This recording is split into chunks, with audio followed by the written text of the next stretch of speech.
Pengurus BKOW Sumsel menghadiri secara langsung acara peringatan Hari Anak Nasional di Kabupaten Oku Selatan yang digelar di Gedung Dewan Kesenian Kabupaten Oku Selatan, Senin tanggal 28 Agustus tahun 2023.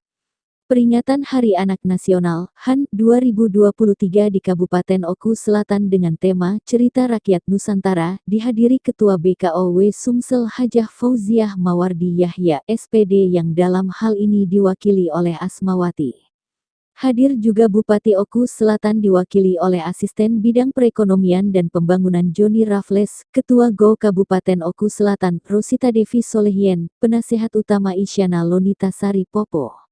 Hadir juga dari berbagai organisasi seperti Dharma Wanita Persit, Dharma Wanita Bayangkari, IWAPI, PKK serta beberapa organisasi wanita serta dihadiri juga anak-anak SD dan TK sekecamatan OKUS dan Muara II, serta perwakilan pengurus Forum Anak Kabupaten Oku Selatan.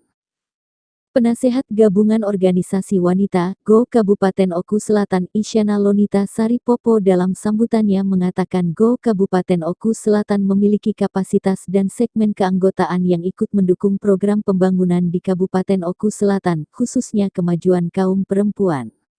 Oleh karenanya kami mengharapkan komitmen dari kita semua baik para pengurus dan Pemda Kabupaten Oku Selatan dapat terus konsisten membantu berkembangnya organisasi wanita yang ada di Kabupaten Oku Selatan.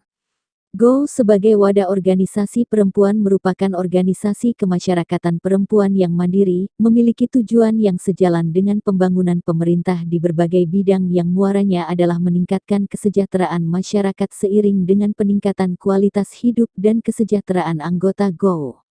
Keberadaan organisasi wanita terutama di Kabupaten Oku Selatan ini sangat penting untuk memberikan peran dan kiprah yang positif terhadap kemajuan pembangunan dan kepentingan bangsa terkhusus bagi masyarakat di Kabupaten Oku Selatan.